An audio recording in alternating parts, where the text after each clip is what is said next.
Hi, I'm Adam, This is Kevin. and we are Tech Guys Who Invest.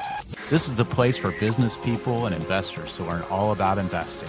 We offer a fresh perspective on what it's like to have a day job while investing, and we share lessons learned on our investing journey. Our vision is to educate and entertain you while adding tons of value to your daily commute. Welcome to our show. Today on the Tech Guys Who Invest podcast, we're excited to have Megan Galane. Megan is the Director of Business Development at Mountain West IRA. She's a member of the American Banking Association and Institute of Certified Bankers as a certified IRA services professional. She moved to Clearwater, Florida from Salt Lake City, Utah after completing her Bachelor's of Science in Exercise and Sports Science. In her free time, Megan enjoys learning about investing and speaking on all related subjects regarding real estate and soaking up the Florida sun with her dog, Baby. Megan acts as a point person for potential clients and is the host of Women Building Wealth podcast. We're excited to have Megan on our show today. Megan, thank you so much for agreeing to be a guest on Tech Guys Who Invest. We really appreciate your time, and we're excited to talk about this topic and educate our listeners some more on self-directed IRAs and other alternative retirement accounts. Thank you for having me. I'm so excited to be here and talking about all of it. I mean, we've been talking for quite a while now, learning about what each other does in business, and now it's time to combine it all. Absolutely, a meeting of the minds. Yes. Maybe we can start off, Megan, with how self-directed IRA accounts differ from other retirement accounts. Of course, so self-directed IRA accounts, just to clarify, because when you go to your financial advisor and say, I want a self-directed retirement account, they'll say, I have that here at this big name and where you can't do real estate in it though. So self-directed retirement accounts exist on all platforms, including the public stock trading platforms. But what self-directed with alternative assets really means is that you can invest in real estate, promissory notes, private placements, LLCs, trusts, precious metals, everything that interests the people that are joining us on this amazing podcast. So self-directed IRA, they exist in the big names as well. It's just self-directed with alternative investments is what you really want to clarify when you're talking to your financial advisor about what you want. Okay, so you say alternative investments, and what does that encompass? And my experience with, like, say, a 401k or an IRA that I had with Charles Schwab was I could only pick a stock or a fund. When you say alternative investments, what does that really mean? The alternative investments is real estate, any type. This means you could do a wholesale, a rental, a turnkey rental. You could buy it with a renter in it, whatever. The real estate is encompassing all of real estate. Then you have promissory notes where you act as the bank. You get to decide all the interest rate and you decide all the terms and you decide who you're lending to. And then we also have the private placements, which includes LLCs, private companies. If your company is a privately held company and they may issue stock, you can hold that in a self-directed IRA.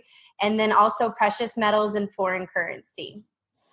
Wow, you have a lot of options. It sounds like a lot of flexibility with this type of account. And those are just the general gist of accounts. When you really get into the nitty gritty of each type of account, there's probably 100 different options in between because of the different transaction types. I mean, we can go as far as airplane hangars and cows. We have those in our accounts.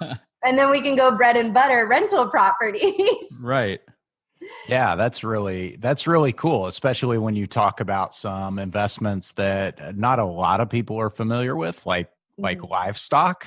Yes. Or airplane hangars. We have clients doing amazing in livestock. So if you know livestock, you can do it in an IRA. Oh, that's really cool. So, Megan, a lot of our listeners are business professionals like Kevin and I who work a nine to five or a day job. And they're interested in investing. A lot of them currently have a 401k. So for Mountain West clients with this type of profile, what do you see people do? If you're a 9 to 5, you're working 9 to 5 and you want very hands-off type of investments, we are seeing clients invest in the rental properties and promissory notes. Those are our big ones when it comes to the people that are in 9 to 5 jobs and they're using this to build their retirement. Now, we also have some that are leaving their 9-to-5 jobs. They know real estate. They may have been investing, testing the waters for a while before they left. And those people, we're seeing a variety of real estate investments, promissory notes, the LLCs, trusts. They're branching out and doing a little bit more hands-on, making sure they're doing more transactions and moving their money faster to get a higher interest or a higher return on investment. But the average 9-to-5, we're seeing rental properties, promissory notes are the big ones. Okay, that's awesome. Thank you for sharing that. I think that is huge because that's those two things I think people are most familiar with. So it's easier to do research on things that you've heard. I didn't know you could invest somehow with livestock. So that's kind of a new thing. So I think once you get informed and you start hearing about what's possible, it really opens up the doors. Now, speaking of what's possible, what are the things that are not possible with, say, a self-directed IRA with alternative investments? So what's not possible is actually purchasing a property you already own. This is considered self-dealing with the IRS. You working on a property, but it's really self-dealing and dealing with the linear family, which is your parents, grandparents, their spouses, and children, grandchildren, and their spouses. And as long as you're not dealing with disqualified people, and that includes, I just got to throw this in there, that includes them renting from you. They cannot rent, that linear family cannot rent the property that your IRA owns. So as long as you stay out of that linear line and you're moving outwards, it's, for the most part, your IRA can do anything except antiques and life insurance. Okay. Well, I guess collectibles and antiques are kind of the same thing. Yes. Yeah. Collectibles, antiques. There goes my Pokemon card deck. Yeah, that's a no-go. Yeah, I guess baseball cards or Star Wars figures are out, huh? Wine is a big one. Any type of alcohol, we get that question a lot, or art, like the actual paintings. Right. Those are also no's. You know, one that I just thought of, firearms. So firearms, it depends on what you're doing. I'll tell you a story with a client that it was a very, very quick turnaround. So he actually purchased magazines for the firearms, and because he bought them in bulk at a discount price and he sold them within almost like a month, I think it was less than a month, we just had to have, he was thankfully local, and we had to have the key to the storage unit that it was in, because he bought that many and then sold it and made an amazing profit in a Roth IRA. Wow. So firearms are iffy. It depends on what it is. The actual like firearm, that's probably a no.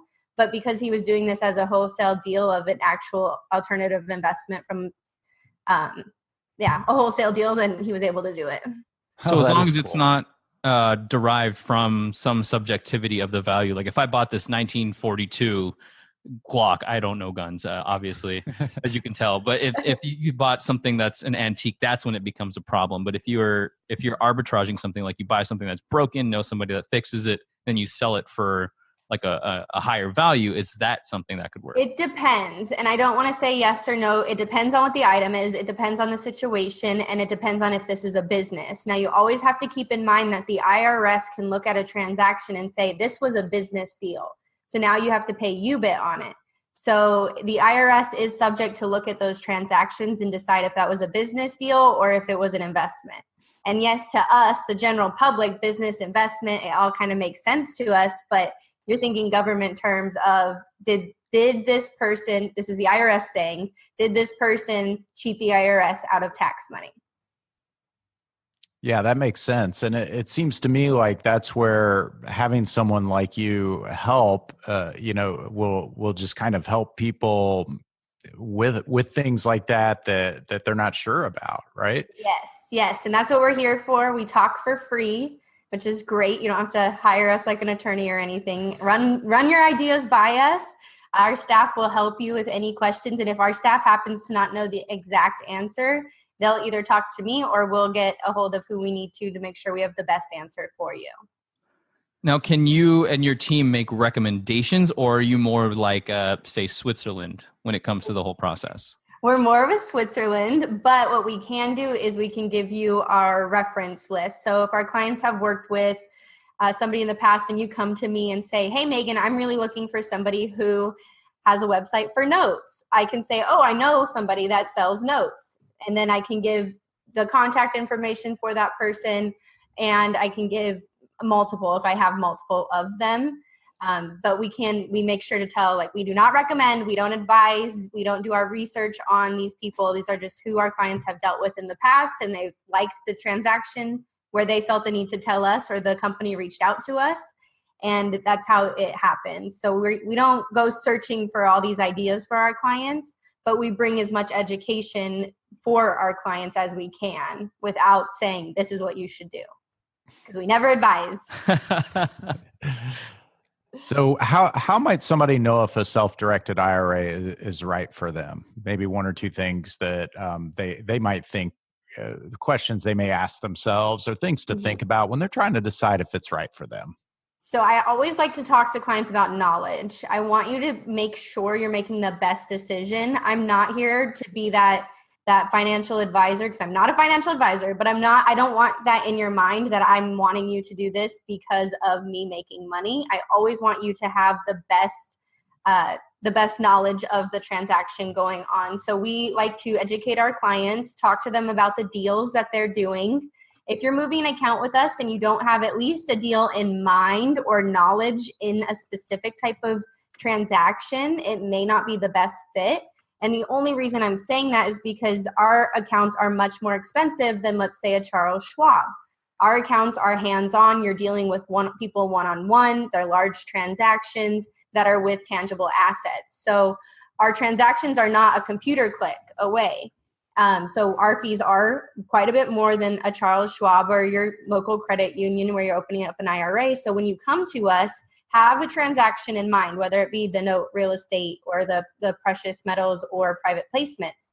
So that's a big one. I really like our clients to be educated on a specific topic and have an investment in mind. And not saying you have to have it under contract, just have something in mind where you're searching for it, because we don't have investments for you. And I would hate for you to waste money on fees when you could be doing deals, right? Yeah. Right. So that's a big one. And then, what was the question again? Sorry. Sorry, I was taking a drink of water there. I totally lost my train of thought. That's all good. So you were just explaining to us how someone knows if an SDIRA is right for them. Oh, yes. Yeah, giving us a few good tips there on. Oh, yeah. Perfect. Thank you. And then I do like it when clients weigh the pros and cons on using retirement funds.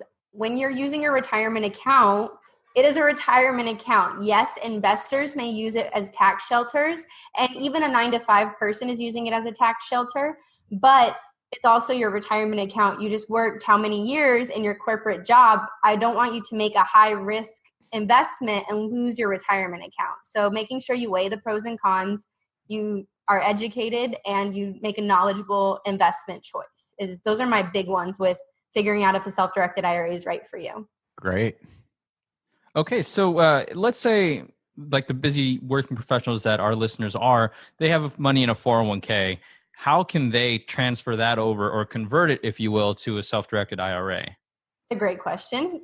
We get this one quite a bit. So the 401k people, if you are still employed with the company, there's a chance you may not be able to roll it over. The company has their little hands on it where you can't move it, unfortunately. But when you reach a certain age, and it ranges in the plans, depending on the plan, it's about 50 range, 45 to 55 is where we see this area. It's called an in-service distribution. So you're still employed, and you can ask for an in-service distribution, and you can roll over a portion of your 401k plans to an IRA. Now, if you're not employed, or you're about to leave the company saying, I'm ready to go real estate 100%, then you do a direct rollover. The direct rollover goes from your 401k plan directly into an IRA. The IRS sees it, but it's not a taxable event.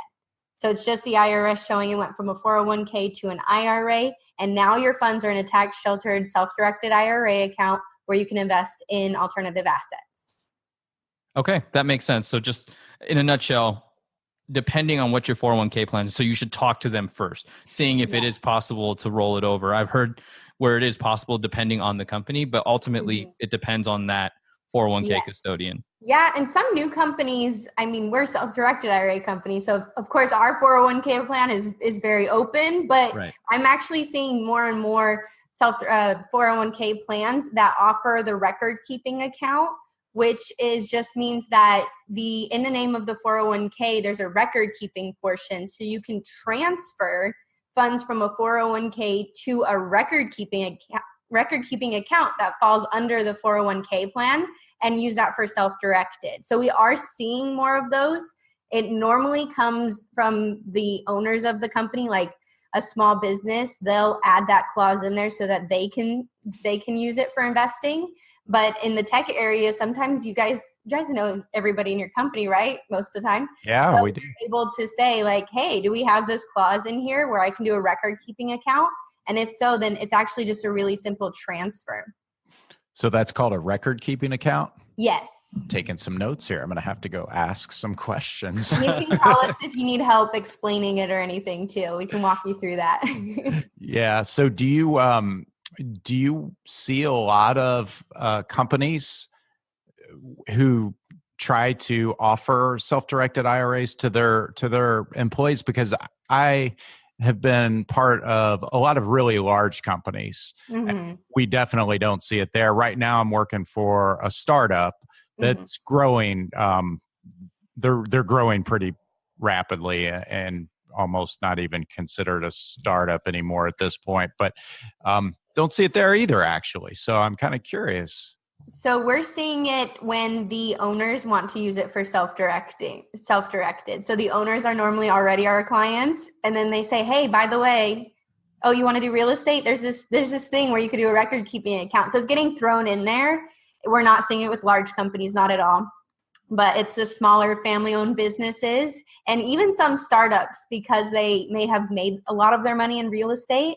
They know about it, so they add that clause in there, and it's mostly for the owners, but the clause is in there. So it's in the 401k plan. You can do it. Nice. Yeah, that's great. I wonder why that is that we don't see more companies offering this, because it's such an attractive option for people to take advantage of. I think, and this is just an opinion, I don't think employers always understand that their employees do other things outside of work. What? So I think the more and more as people start talking to higher ups or like learning about real estate, maybe sharing it with them, then it'll get introduced. But like your company still being a startup, they may be open to adding that in there beforehand. I mean, you never know. Yeah. But it's and then also it depends on who the 401k plan is with. So if the 401k plan, they're getting let's say a kickback or a really good deal on a CD, and everybody's making 1%, it's a give and take, I think, with some businesses on if it's worth the chance of you transferring funds out and them not getting your money to invest in a CD. Right. Interesting. Okay. You mentioned UBIT earlier, and I've heard this term thrown around before, but I guess I just need some clarification, because my understanding was if I'm investing in a self-directed IRA and it's a Roth, basically it should be tax-free. But then I hear about UBIT, and now I'm like, wait, what? I thought it was tax-free. So I'd love to understand a bit more about what UBIT is and how can that affect people with self-directed IRA accounts. Of course. So UBIT is unrelated business income tax. That's what it stands for. You can look it up. If you're going to look it up, make sure you're looking on a really credited source, because I have found misinformation communicated on websites. But UBIT is a tax where the IRS basically is showing that you made money off of money that wasn't already in your account. So when we see UBIT, it's normally in leveraged accounts, because you can get a non-recourse loan. So you can leverage real estate inside of your IRA. So let's say I did it's not normal, but I did 50% down, which is normally a lot higher actually than a normal loan, but 50% down, and then I leverage 50% with a non-recourse loan. The chances of me getting UBIT is if I make over a certain dollar figure, the IRS basically says, well, you've made all this money in a tax sheltered account. We need to make some money too, because it was on leveraged portions of money. Does that make sense? Yeah, yeah. Okay, so it's just, so that's most of the time when we see it is in real estate when it's leveraged, but you can also see it and if there's a business in the account, which happens like we're talking about, you buy something broken, you know somebody that fixed it, and then you sell it. If you do that so many times, the IRS says it's a business. Now, I can't tell you how many times because that's not in the IRS code. So I can't even give you the exact number when it's a business or when it's a hobby or just happened. But if you're running a business in your IRA and the IRS says it's a business per what they declare, they can say that you owe money because you were running this business in a tax sheltered account. Okay, I've heard that too, where you're not supposed to do too much work using your self-directed IRA account. Yes. Like wholesaling or any type of investment that you're not closing completely on a deal and then you're turning it around. And you see it mostly in wholesaling. That makes sense. But you can fund somebody that's doing a lot of the work and say a partnership in that regard where you're more passive. Yeah, it can be a partnership or it can just be a straight promissory note. I mean, the promissory note is a promissory note. You're lending to their business to make them do deals and you're getting a set interest rate back or a set amount back. That's not a business. The promissory note is not a business. It's the actual finding the deal, finding the buyer, and then creating the contract where you're wholesaling it to the next. Interesting. So it definitely is going to be on the way. So if you hold it forever, let's say you leverage the property and you held it forever, would UBIT still be possible? It is possible if it's leveraged because with the non-recourse loans, at some point you're going to be making over the threshold where you'll have to pay taxes on it. It's very minuscule in the grand idea of tax sheltered accounts and leveraging. Okay. Just for people who may not know what non-recourse versus recourse loan is, can you give them just kind of a high level of what that is? So recourse loan is your average home loan. The bank can come after you personally. They're running your credit score. They're looking at your records. They're, asking for the firstborn and everything in between because I don't know if you guys have closed in a house lately, but it's pretty rough using a bank loan. But the non-recourse loan, they may look at your credit score, but it's not going to gauge whether or not you get the loan. What they're really looking at is if the property can withstand the rents that you're saying that it can get. So they're actually looking directly at the property, and normally you're putting more than 30, you're actually normally putting more than 40% down. And when you do that, you have some equity in the property and the chances of you foreclosing are much less because they can't go after you personally. They can only go after the actual property. In our 15 years of business, we've had 2 foreclose. And one passed away and nobody knew about his retirement account, so we couldn't get a hold of anyone. And then the second one, we couldn't get a hold of the lady. Interesting. Mm-hmm. So this is it's not a widely known,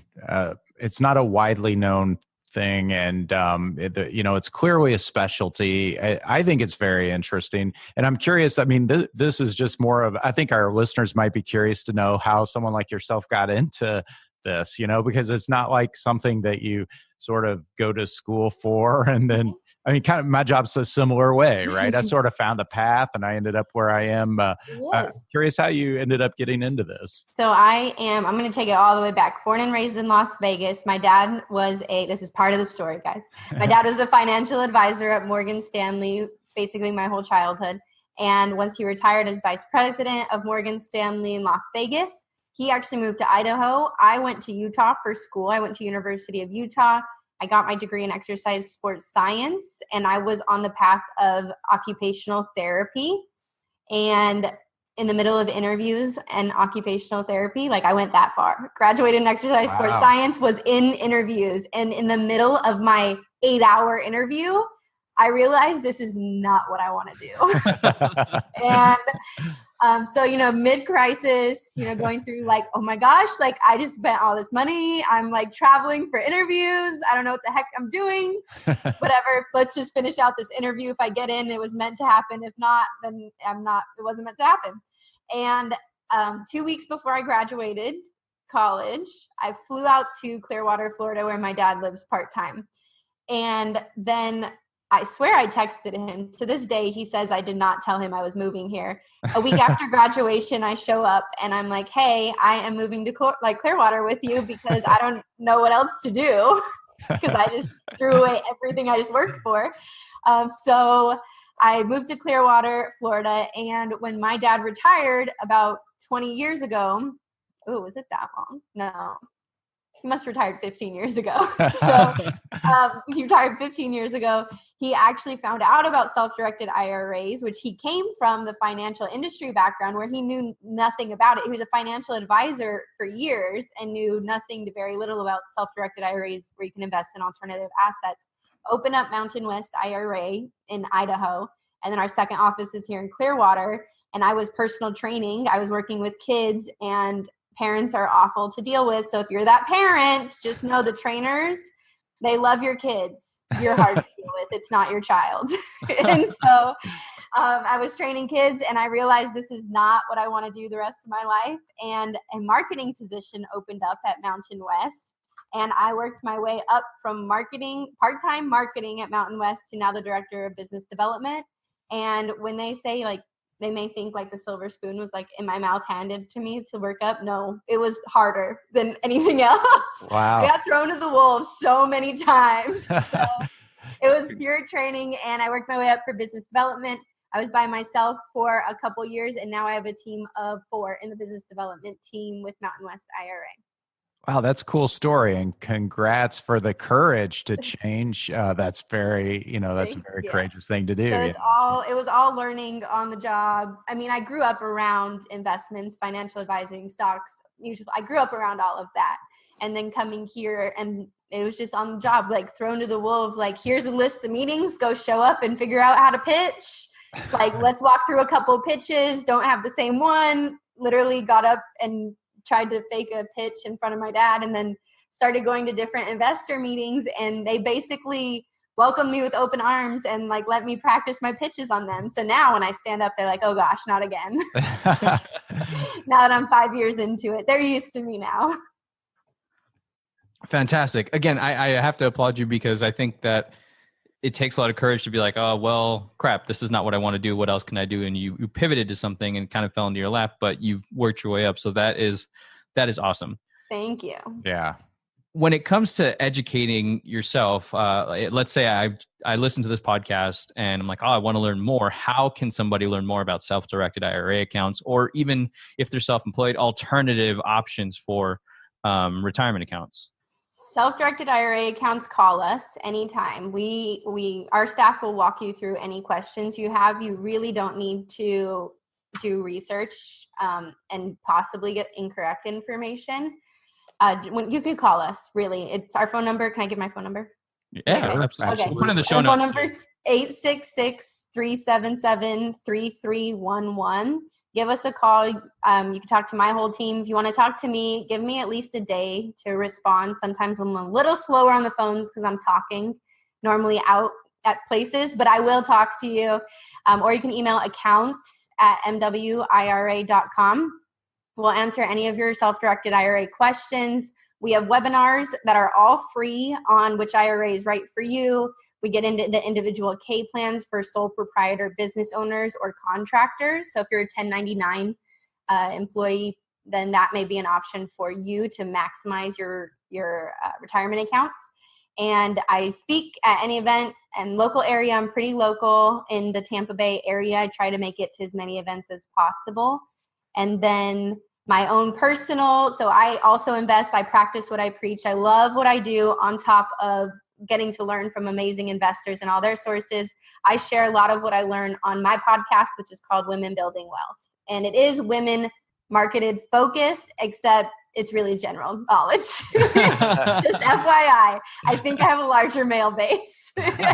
I mean, ours is tech guys who invest, but if you're not in tech, that's completely fine too, right? They're busy professionals in other avenues. So we definitely understand where you're coming from. Exactly. Yeah. Yeah. And we're the guys in that. So it's not exclusive to guys only. It's we are the tech guys who invest.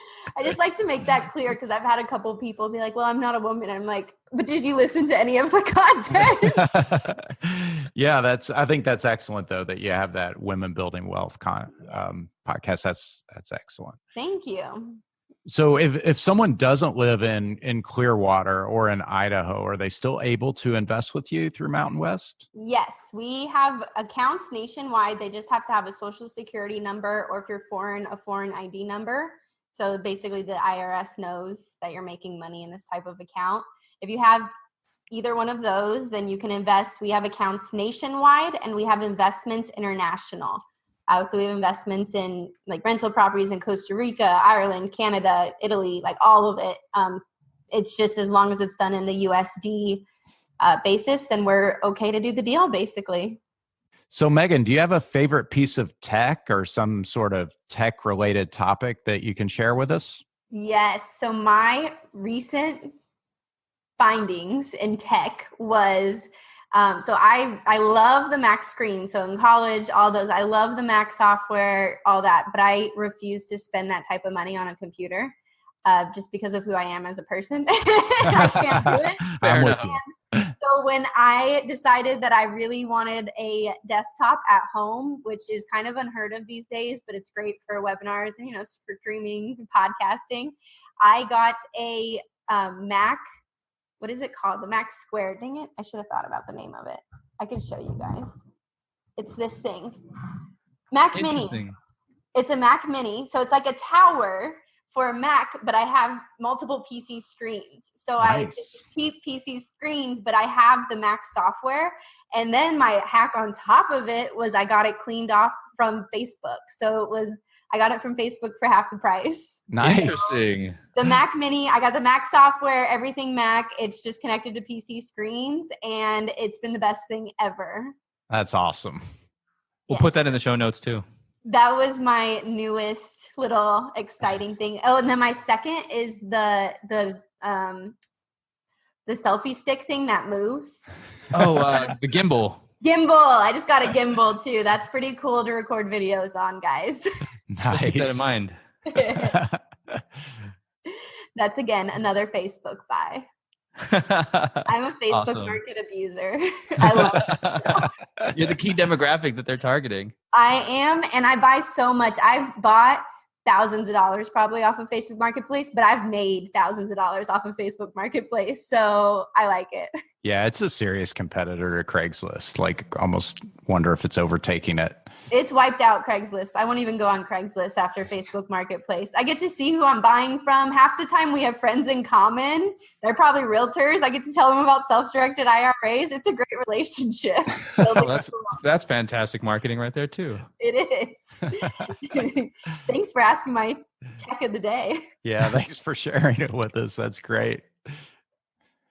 Well, Megan, thanks so much for joining us today. This has been great. We really appreciate you adding a lot of value to our listeners, and it's been a pleasure to have you on. Thank you. Thanks for having me. I'm so excited for this. And if you have any questions, let me know anytime. And guys, we'll put the contact information and all the great information Megan gave in the show notes for your reference. Thanks, Thank Megan. you. Bye. Bye. That's it for this episode of Tech Guys Who Invest. This is Adam. And this is Kevin. Thank you so much for listening to us. Don't forget to join our Facebook page where we're building a community of investors so that we can share ideas, tips, and other ways to help us get out of the rat race. If you found value in this podcast, it would mean the world to us if you could share it with your network. Lastly, we love feedback. It's how we get better. So if you wouldn't mind spending 30 seconds and leaving us an honest review on iTunes or Stitcher or whatever platform you're using, that would be super sweet. If you want to get on Adam or Kevin's calendar, go to tgwipodcast.com/contact. We want to help you invest safely, wisely, and ultimately get you out of the rat race. Thanks again.